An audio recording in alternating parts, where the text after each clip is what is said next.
Allez, on est parti pour le point actu hardware de ce jeudi 4 mars 2021.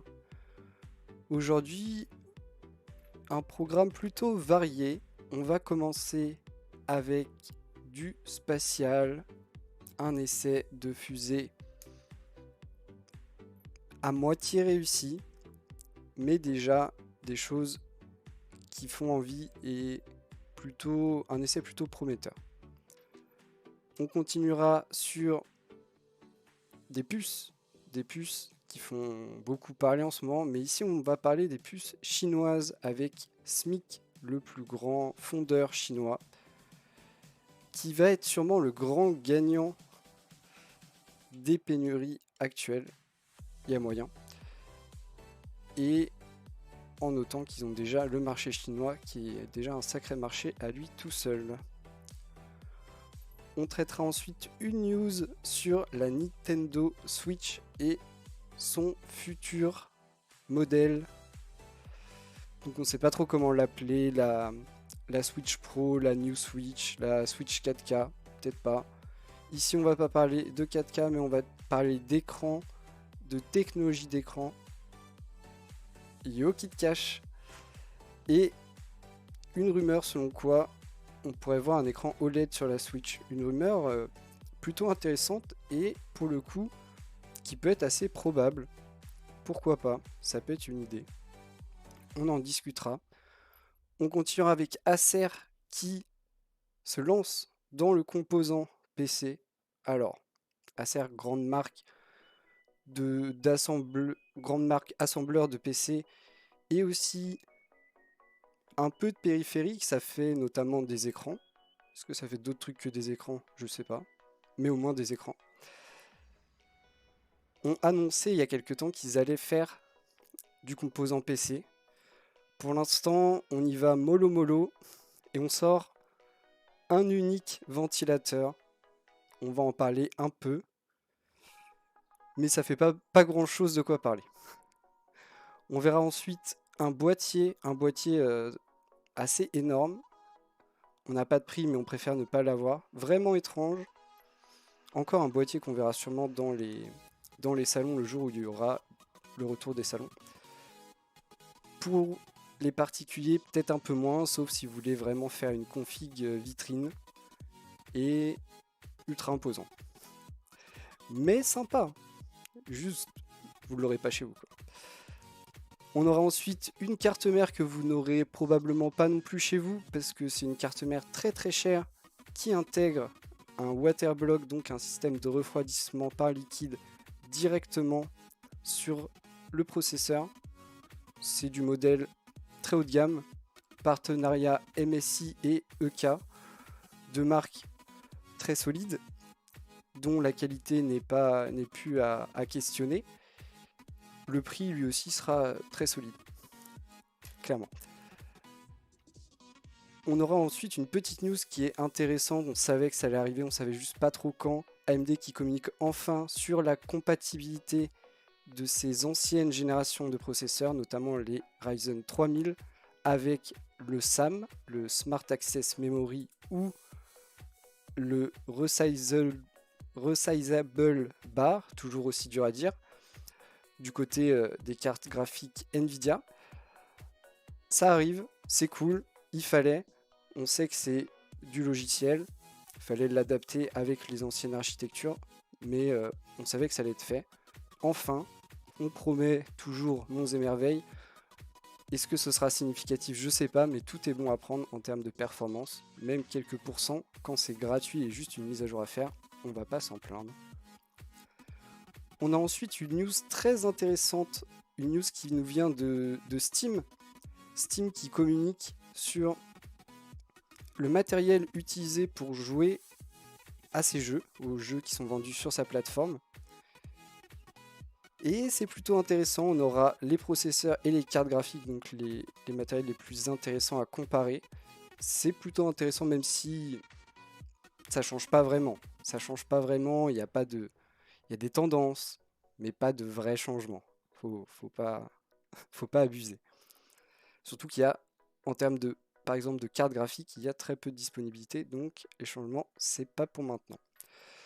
On parlera d'ailleurs des cartes graphiques ensuite, avec une petite news vite fait qui n'est pas vraiment une news, qui est plus un leak d'informations qui n'est pas du tout officiel et qui est à prendre avec beaucoup de pincettes concernant la 3080 Ti, carte graphique qui est censée être la carte ultime de Nvidia pour du gaming.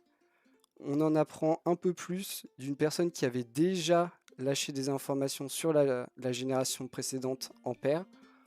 On peut se dire qu'il y a des chances. Il y a des chances que ce qu'on nous annonce arrive. En plus, ça a du sens. Donc il y a des chances. On aura plein de visuels ensuite de cartes graphiques qui ne sont pas disponibles. Je parle bien des RX 6700 XT Custom. Alors toutes les marques, vraiment, enfin pas encore toutes, mais déjà beaucoup. On va avoir Gigabyte, MSI, Asus, PowerColor et Saphir qui nous présentent les visuels et uniquement les visuels de leurs cartes, sans annoncer ni disponibilité, ni prix, ni caractéristiques techniques, uniquement des visuels.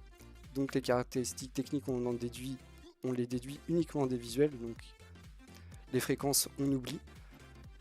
En termes de mémoire, elles auront toutes la même quantité de mémoire, mais c'était surtout les fréquences pour savoir les différences.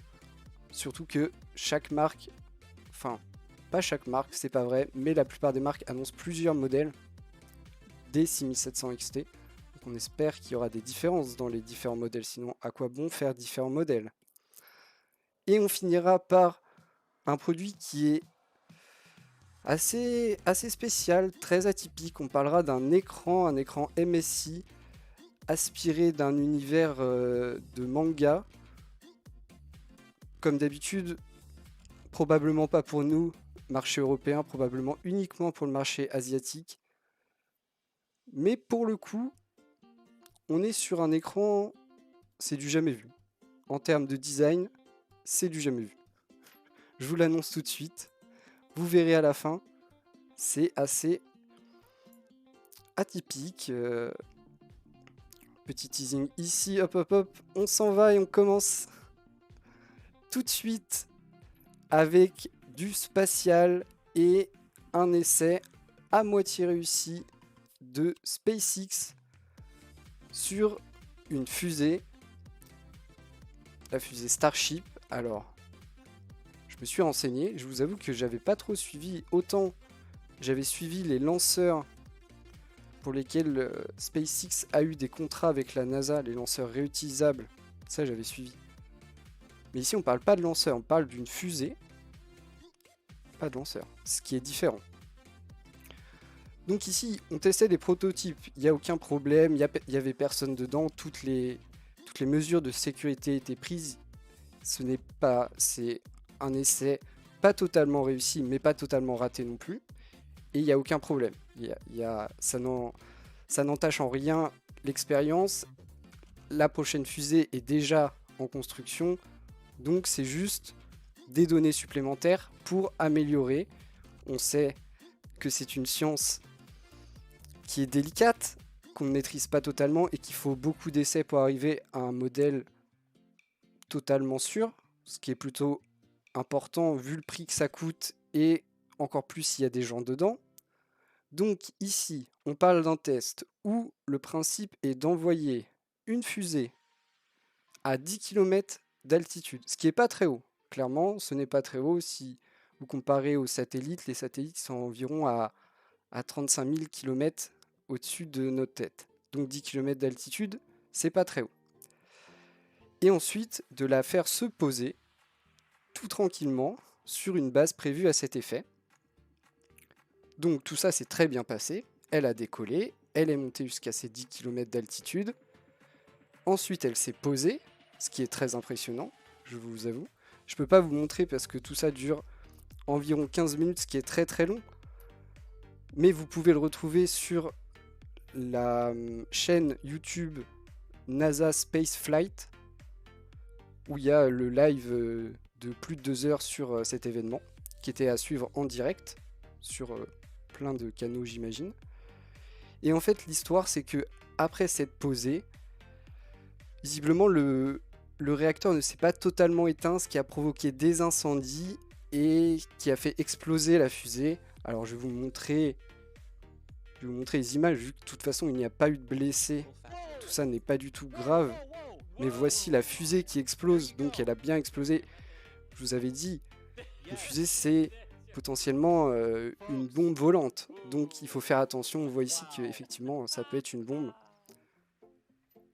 Encore une fois, c'est pas un problème. C'est pas une réussite totale de cet essai, forcément, vu que la fusée a explosé. Mais la fusée a rempli son principal objectif, et le principal objectif de ce test, qui n'est pas d'aller propulser la fusée, c'est surtout de pouvoir atterrir. Parce que le principe, à terme, pour ce prototype, c'est d'être une vraie fusée réutilisable, soit pour du cargo, soit pour des voyages habités. On nous dit vers la Lune ou vers même Mars, ce qui nous plairait beaucoup. Je vais arrêter de faire tourner cette image par contre. Et du coup, le principe c'est de lui mettre des lanceurs. C'est surtout ça. Pour la sortir de l'atmosphère, ensuite lui permettre de faire son trajet vers où elle doit aller et revenir sur Terre. Donc ce qui est très important, c'est qu'elle soit capable de se poser sur Terre sans dégâts. Et là, elle l'a montré, elle l'a très bien fait. Avant d'exploser, parce que défaillance, prototype, et c'est pas grave. C'est des essais, c'est là pour ça, c'est aussi là pour combler les problèmes. Donc ici, ils ont vu un problème qui va être normalement résolu sur la prochaine version. Et de toute façon, la prochaine version, ici, c'était le prototype SN10 et le SN11 est déjà en construction. Mais ça promet beaucoup. Là où SpaceX a déjà fait des lanceurs qui reviennent, une fusée, donc une navette qui revient en plus, et on obtient tout ce qu'il faut pour avoir quelque chose de réutilisable, donc des frais beaucoup plus bas, et potentiellement des voyages plus accessibles. C'est tout ce qu'on cherche actuellement, parce que voilà, envoyer quelque chose dans l'espace, ça coûte extrêmement cher au kilo, donc que ça soit, sans parler de personnes où là on dépasse des sommes folles, même du matériel ça coûte très très cher, et c'est aussi un des problèmes qui fait qu'on ne peut pas aller vite, parce que envoyer une fusée comme ça, c'est pas si simple. Alors que si elles reviennent et qu'on a juste à les re-remplir, beaucoup plus simple. Ça ressemble plus à un moyen de locomotion vraiment utile, pas juste un espèce de prototype. Franchement, jusqu'à maintenant, même si on envoie de plus en plus de fusées, ça reste quelque chose de très anodin par rapport aux ambitions qu'on a dans l'espace. En tout cas, ça fait plaisir que ça travaille et que ça marche, parce que les précédents essais, elle s'était pas posée, ou en tout cas pas dans des bonnes conditions. Ici, elle s'est vraiment posée, et il y a eu quelques secondes, voire dizaines de secondes avant que ça explose.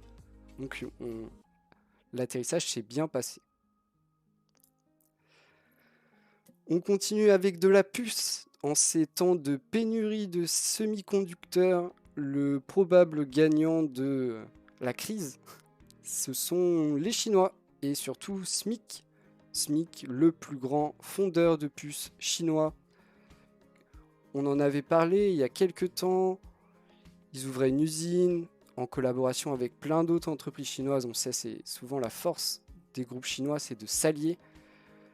Donc ils ouvraient une usine géante avec des milliards de dollars pour essayer d'avoir leur propre circuit de création massif, de quoi alimenter tout le monde. Déjà de ne plus dépendre de personne, et en plus de potentiellement alimenter tout le monde. ce qui est toujours un peu toujours la volonté des Chinois quand ils se lancent dans quelque chose, c'est d'abord de dépendre de personne, et ensuite, si on peut en refiler à tout le monde et faire de l'argent, ça marche bien. Donc, pourquoi eux pourraient s'en sortir mieux que les autres? Parce que, et c'est un peu marrant, c'est un peu là le comble, c'est parce que eux sont pas capables d'aller graver dans les dernières finesses de gravure. Actuellement, le mieux qu'ils sont capables de faire, c'est du 14 nanomètres plus, un peu ce que fait Intel avec ses processeurs actuels. Ils sont pas capables d'aller sur du 10, du 7, du 8, du 5. Pourquoi? Parce que c'est une technologie qui est très fermée, très peu d'entreprises, je crois même qu'il n'y en a qu'une qui fasse en dessous de 10, et ils n'ont pas les accords de partenariat pour avoir les machines qui sont capables de faire ces process. Donc ils sont bloqués d'un point de vue technologique. Mais ils ont de la main-d'œuvre, ils ont les fonds pour investir et créer des lignes de production en masse. Et potentiellement, ils peuvent jouer là-dessus. Ils peuvent jouer sur le volume pour imposer des prix bas et du coup récupérer beaucoup de clients. Là où actuellement, tout le monde a un peu peur que demain, enfin, je parle d'un point de vue professionnel, que demain, leur puce qui arrive de n'importe où n'arrive plus. Ce qui engendrerait un arrêt plus ou moins important des lignes de production et donc un manque à gagner, ce qui n'est pas vraiment envisageable pour une entreprise. Donc s'ils peuvent trouver des solutions alternatives, ils vont le faire. Et si les Chinois leur proposent une solution alternative stable, à des prix stables, avec des livraisons assurées, ils vont gagner, c'est sûr. Donc voilà, encore une fois, les Chinois jouent les bonnes cartes au bon moment. On verra comment ça se passe, mais effectivement, vu comment ça se passe actuellement, vu comment les gens ont peur, comment le monde professionnel a peur, comment certains secteurs tremblent littéralement, notamment le secteur automobile, qui, même sur les véhicules qui ne sont pas électriques, dépendent plus que jamais de tout ce qui est puce électronique. Et oui, hein, il y a beaucoup d'électronique dans n'importe quelle voiture aujourd'hui. Imaginez tous les capteurs que vous avez dans une voiture. À chaque capteur, il y a l'électronique qui va avec, plus l'ordinateur de bord qui est un vrai ordinateur aujourd'hui. Donc voilà, beaucoup de secteurs ne sont pas rassurés. Et si quelqu'un arrive et dit « moi je peux produire en masse sans problème », c'est sûr qu'il va gagner beaucoup de clients. Et ensuite, ce sera une question de fidéliser le client. Si derrière, en plus, à terme, ils arrivent à obtenir des finesses de gravure plus basses, et bien là, ils auront vraiment tout gagné. Et on sera encore une fois un peu mangé par la Chine, qui a toujours beaucoup de force. Hein. Là-dessus, aucun problème. On n'a pas peur pour les Chinois, ils s'en sortiront bien. Je parle de l'industrie chinoise. On continue avec de la Switch. J'aime bien la Switch. Je trouve que je ne suis malheureusement pas possesseur de Switch, mais je trouve que l'idée de base est quand même assez incroyable. Bien sûr, elle est vachement limitée d'un point de vue matériel. On n'est pas sur une bête de course, mais elle permet de faire ce pourquoi elle est vendue, c'est-à-dire jouer sur une télé et aussi en nomade.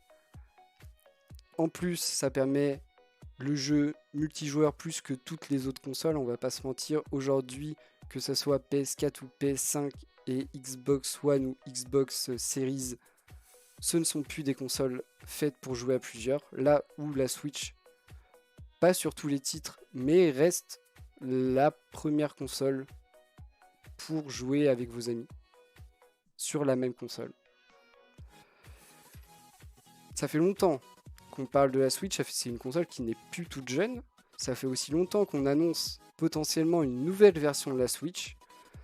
Les rumeurs sont allées bon train très longtemps, notamment sur de la 4K.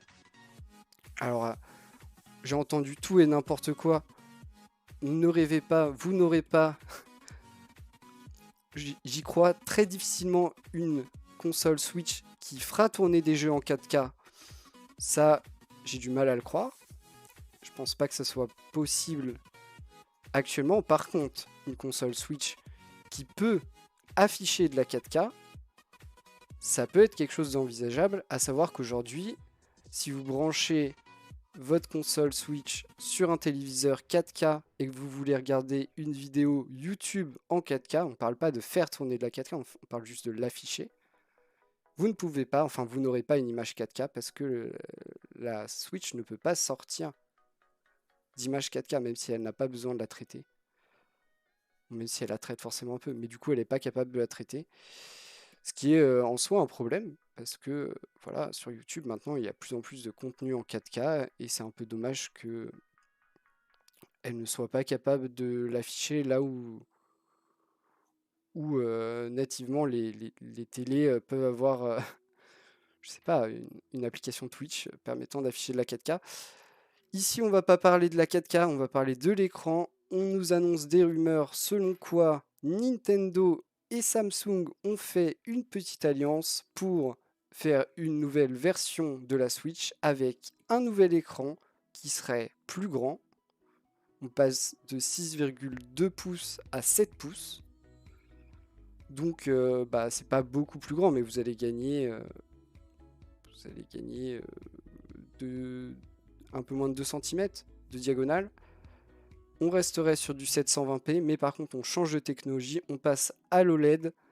L'OLED qui est un peu la technologie ultime d'écran, qui est aussi la technologie la plus chère d'écran, et qui a une production assez limitée. Donc le seul moyen d'avoir un approvisionnement nécessaire, c'est de faire une alliance avec une des grandes marques qui maîtrise l'OLED. Samsung est un très bon choix. En vrai, quel est le gain pour l'utilisateur? Potentiellement un écran plus beau, mais est-ce que sur du 720p ça va se ressentir beaucoup? Pas sûr. Par contre, la technologie de l'OLED permet une consommation plus basse de l'écran, donc aussi potentiellement une meilleure autonomie. J'avoue que au-delà de ça, j'ai du mal à voir l'intérêt de juste faire ça. J'espère que en plus d'avoir ce nouvel écran, il faudrait changer un petit peu ce qu'il y a à l'intérieur, histoire de par exemple pouvoir afficher du 4K, de la 4K, du 4K. Avoir le prix aussi, parce que croyez-moi, l'écran OLED c'est plus cher que l'écran actuel. Donc je ne sais pas, je suis pas méga convaincu. Petit changement du matériel pourrait aussi booster un peu le truc, mais c'est pas trop dans l'idée Nintendo d'avoir une version plus puissante de la même console. Donc je sais pas, on se pose toujours les questions, ce ne sont que des rumeurs, rien n'a été officiellement d'ailleurs ni démenti ni confirmé, que ce soit par Nintendo ou Samsung. On verra, mais ça commence à faire quand même beaucoup de rumeurs et beaucoup de temps qu'on parle d'une nouvelle version de la Switch. Il va falloir soit la sortir, cette nouvelle version de la Switch, et avoir quelque chose qui mérite, qui justifie cette nouvelle version, soit passer à une nouvelle console, pourquoi pas, même si on sait que Nintendo est la meilleure entreprise pour faire durer ses consoles, hein. Ils savent faire, donc pas sûr qu'ils aient envie de la changer tout de suite, surtout que ça marche très très bien, que ce soit les ventes de Switch ou les ventes de jeux Switch, ça marche très très bien. Donc je pense que pour l'instant ils sont plus en train de compter les billets qu'autre chose. On continue avec Acer qui se lance dans les composants PC avec ce premier article, le Frostblade, qui est un ventilateur. Je vous avoue que moi j'étais un peu déçu, je vois le début, composant PC, bim, on met un ventilateur. Ok, effectivement c'est un composant PC. C'est pas les composants PC maîtres, on va dire. Après, c'est peut-être aussi le composant sur lequel on peut le plus aller sans avoir l'expérience du secteur. C'est sûr qu'on va pas commencer par faire des cartes mères. Ça peut être compliqué. Donc ici, on a le premier composant PC Acer avec ce Frostblade qui est en fait un ventilateur RGB 12 cm assez classique. On voit avec les petits rebords en caoutchouc. En vrai, il n'a pas de particularité énorme.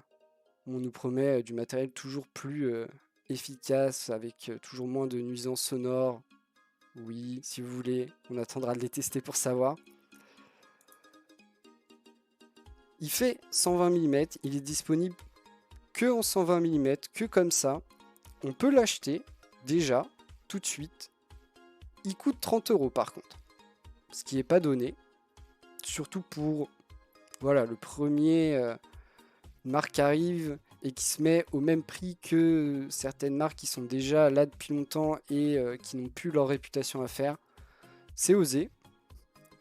Ils auraient pu essayer de le vendre un peu moins cher. Je suis pas sûr qu'ils soient vraiment en train de se dire que ça va être un modèle vendu en masse. Faut savoir que au même moment, ils l'intègrent dans leur tour que eux assemblent, parce que Acer c'est d'abord ça, une entreprise qui assemble des PC fixes et des PC portables. Donc ils l'intègrent à leur gamme de PC fixes.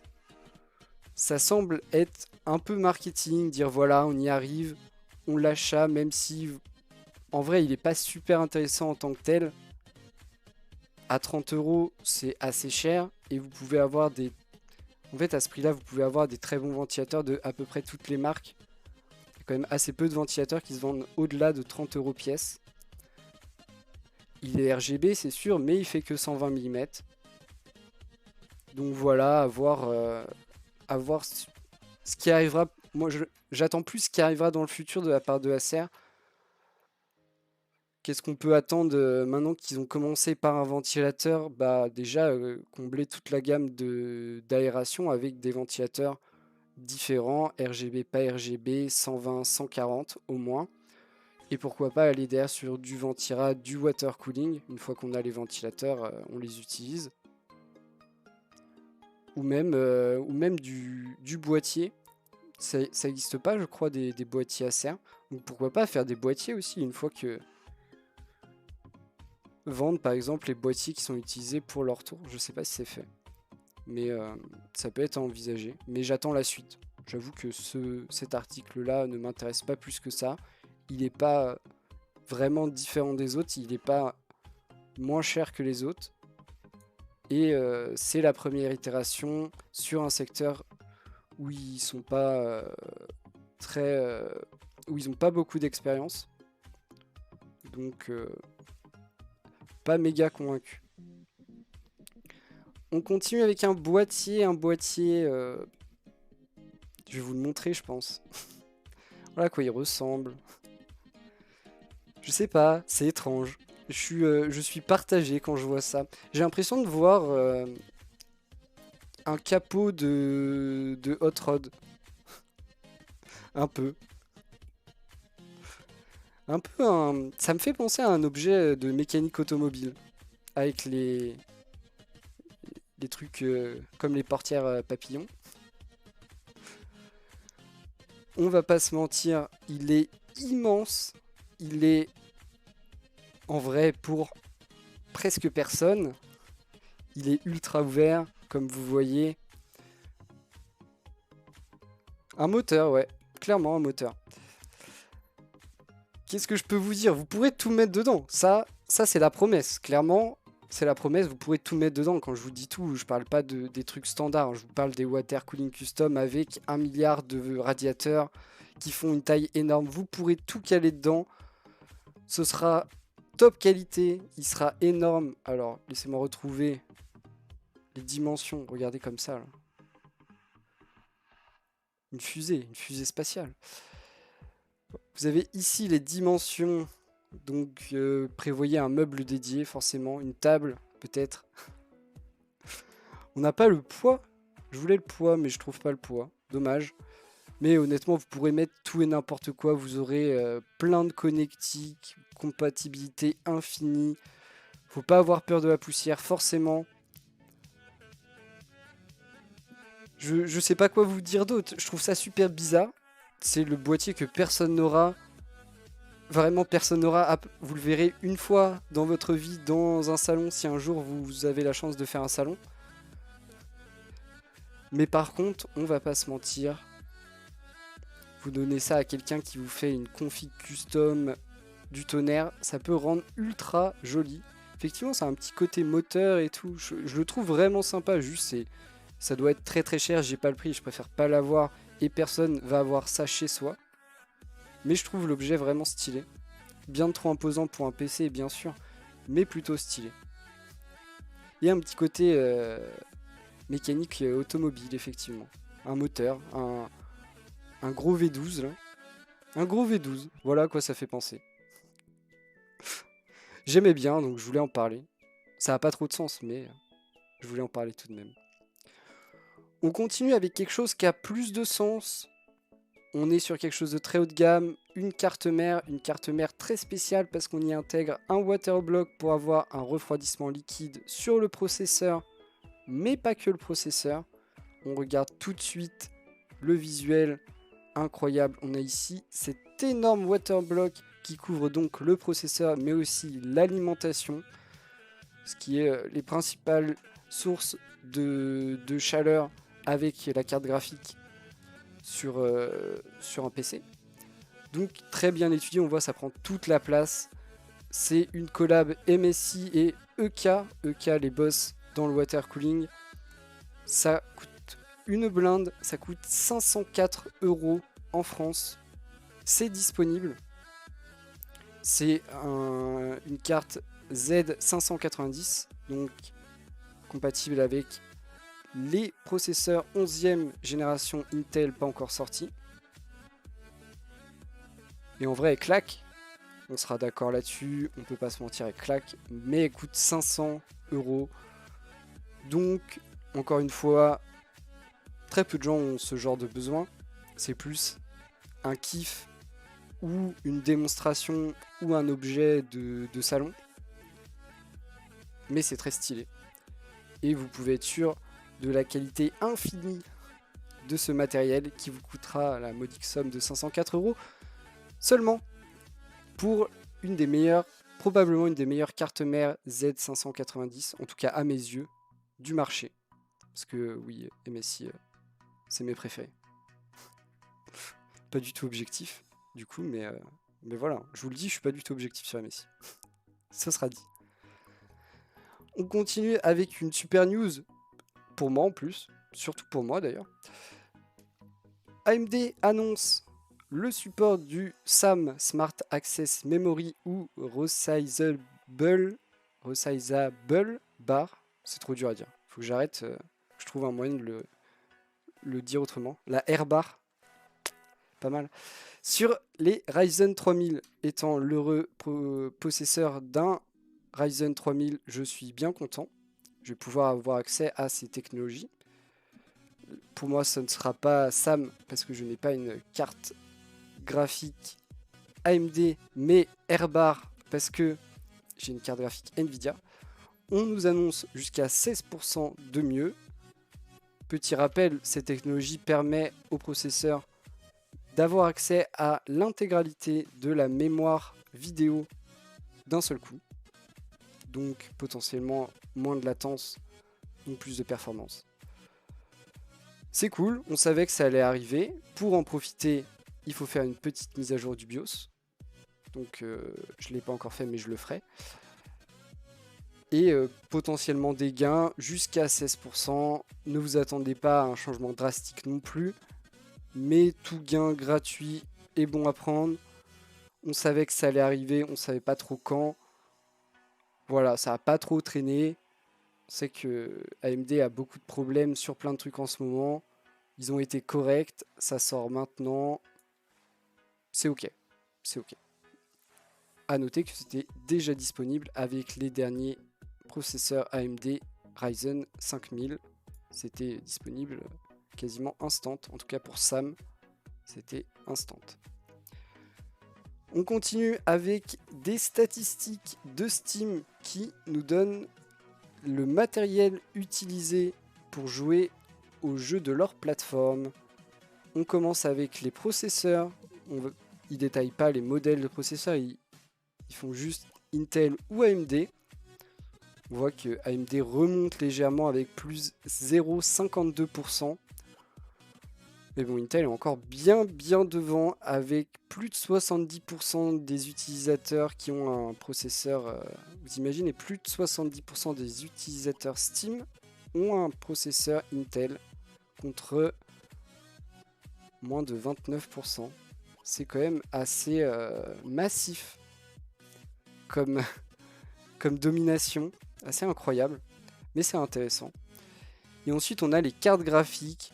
Alors les cartes graphiques, voilà, la 1060 reste encore et toujours et largement devant la carte la plus utilisée sur Steam, quasiment 10%, ce qui est énorme. Ensuite, on retrouve la 1050 Ti, et on voit, hein, c'est des cartes qui commencent à dater et qui ont été vendues en masse, qui sont les cartes les plus accessibles. La 1050 Ti qui est 1050 et 1050 Ti, c'est quand même l'access du gaming. Là où 1060 permet un peu plus de jouer dans des bonnes conditions. Je parle à l'heure actuelle. Aujourd'hui, avec une 1050 ou 1050 Ti, vous allez vous sentir limité sur beaucoup de trucs. Et on n'a pas de... Déjà, on n'a pas de série 30 dans ces premiers... dans ce graphique, parce qu'ils sont à des chiffres très bas. On est sur la 3080 qui est la plus représentée avec 0,74%, suivi de la 3060 Ti à 0,33% et de la 3090 à 0,29%.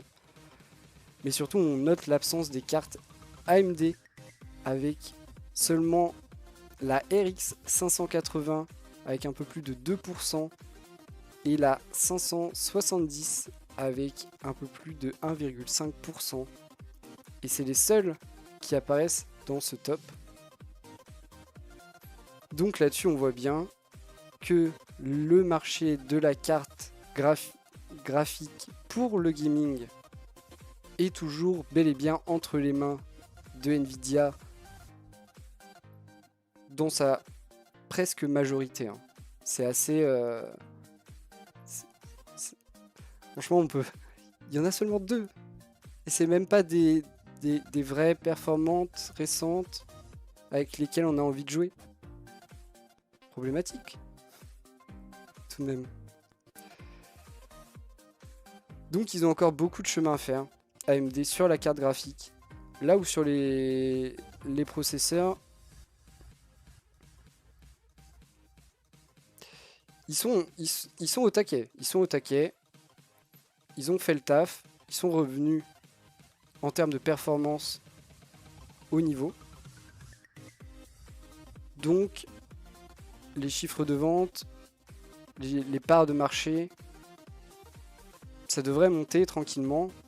Ils sont toujours malheureusement plombés par leur production et leur manque de disponibilité. Même encore sur les processeurs, les cartes graphiques, j'en parle même pas. J'en ai toujours pas vu. Ils en ont sorti des nouvelles, on en parlera après. Elles sont disponibles nulle part. Mais bon, c'est pas grave.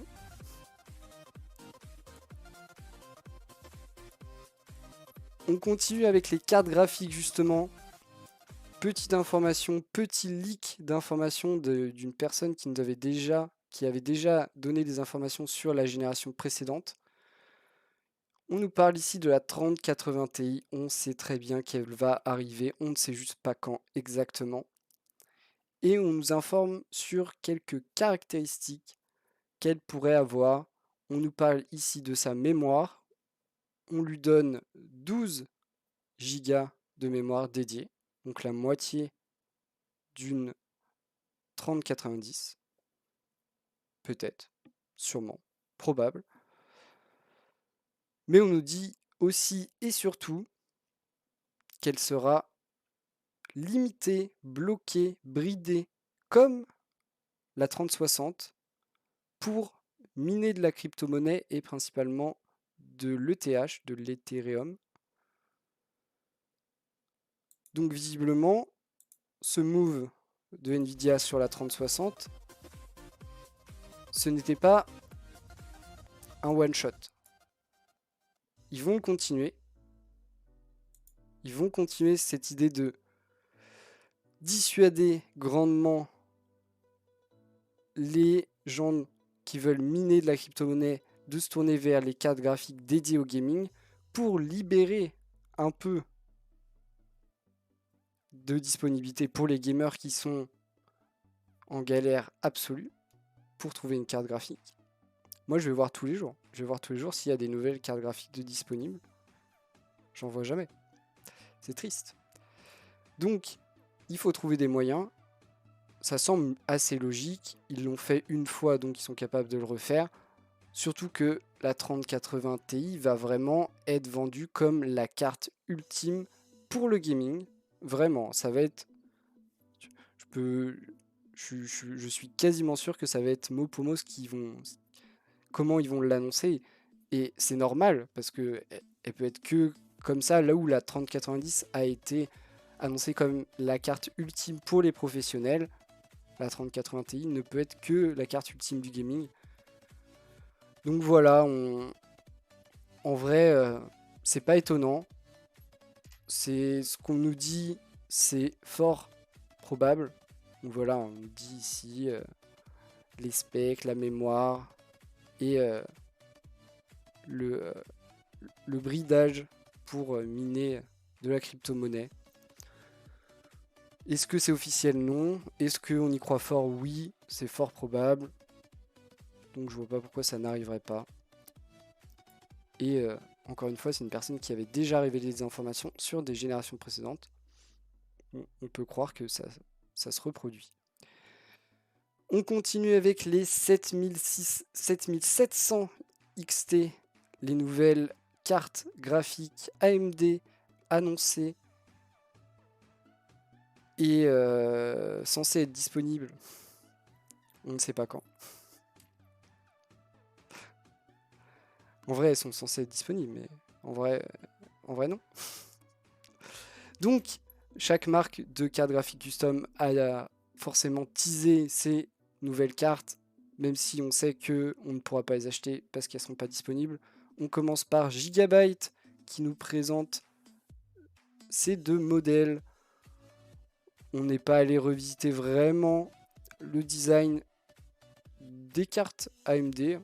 On doit être très proche des autres versions des 6800 XT et tout ça. On en apprend vraiment rien, à part sur les connecteurs d'alimentation qui seraient ici visiblement un 8+6. Mais on n'a aucune information, on n'a pas de prix, on n'a pas de date, on n'a pas de fréquence. On a juste 3 ventilateurs et 2 connecteurs d'alimentation. Et ça va être pareil pour chaque marque. Donc on va aller très très vite. On passe ici chez MSI. MSI qui nous présente des versions avec seulement 2 ventilateurs. Mais on y retrouve encore les 2 connecteurs. Ici on est 2x8, 2 connecteurs d'alimentation. Donc voilà, c'est vraiment juste du visuel. Ensuite, Asus qui montre plus de modèles encore. Celle-là, elle est sympa. J'aime bien. Elle est jolie. Des modèles en 3 et 2 ventilateurs. Voilà, encore une fois, avec les 2 connecteurs d'alimentation. Mais on n'a que ça, on n'a qu'un visuel, c'est un peu triste. Power Color, un seul modèle, très très simple. On dirait, clairement, on dirait la carte de référence. Je sais pas si ça se trouve, ça l'est. Mais on dirait vraiment la carte de référence. Et ensuite, Saphir. Saphir, ils ont 2 modèles, 3 modèles. 3 modèles, incroyable. Celui-là, on allait mettre du rouge. Wow. Celle-là est sympa, j'aime bien. Et celle-ci qui ressemble vachement à la carte de référence, qui doit être la carte de référence, à mon avis. Enfin voilà, ils ont tous dit, nous on sort... Pourquoi j'ai pas fermé ça? Nous on sort nos cartes. Elles ressemblent à ça. Vous pourrez les acheter peut-être un jour. À quel prix, on vous dit pas. À quelle fréquence ça tournera, on vous dit pas non plus. Mais elles ressemblent à ça. Ça tourne vers, encore une fois, une mauvaise sortie de la part des cartes graphiques AMD. Hein. Je veux pas être méchant. Mais les sorties de cartes graphiques AMD, c'est pas réussi depuis quelques temps. On finit avec un écran de chez MSI qui sera sûrement uniquement pour le marché asiatique, comme on a l'habitude avec ces visuels inspirés de l'anime Evangelion. Donc vraiment atypique. Hein. Voici l'arrière de l'écran, l'arrière qui est presque aussi lumineux que l'écran. En vrai, je le trouve vachement stylé. Je sais pas si... Si en vrai, j'allais dire, je sais pas si j'assumerais d'avoir ça chez moi, mais au final, personne ne voit mes écrans, je m'en fous. Je le trouve vachement sympa. Après, c'est too much de ouf. Mais j'aime bien le style. Ce sera sûrement pas... Déjà, c'est même pas sûr que ça sorte vraiment. Et ce sera sûrement pas pour nous. Probablement uniquement pour le marché asiatique. Mais je le trouve stylé. Et je trouve que ce violet style un peu néon là, et bah ça fait pas si étrange que ça sur un écran. Bien sûr, ça fait pas très professionnel. Ça, si vous voyez votre dentiste avec ce genre d'écran, vous pouvez vous poser des questions. Mais pour une config gaming, c'est pas choquant. Encore une fois, peu de chances que ça arrive chez nous. Ça a l'air vachement typé pour le marché asiatique. Écran de 27 pouces. J'aime bien aussi ce petit logo vert là, tout mignon. Mais pourquoi pas hein. Moi je trouve ça sympa. Plutôt qu'avoir tous des écrans noirs. Et au final, la plupart des écrans, personne les voit. Donc pourquoi pas. Il coûtera sûrement très très cher par contre. Sûrement. Et voilà. C'est là-dessus, bonne conclusion. Heureusement que j'avais ça pour conclure après la tristesse de ces cartes graphiques. C'est un produit sympa qui fait la fin. J'espère que vous avez apprécié ce point actu, que vous avez passé un bon moment et que vous avez appris des choses. Comme d'habitude, n'hésitez pas à faire des retours.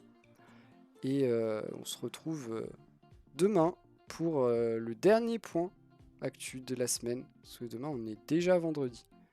Et oui. Voilà.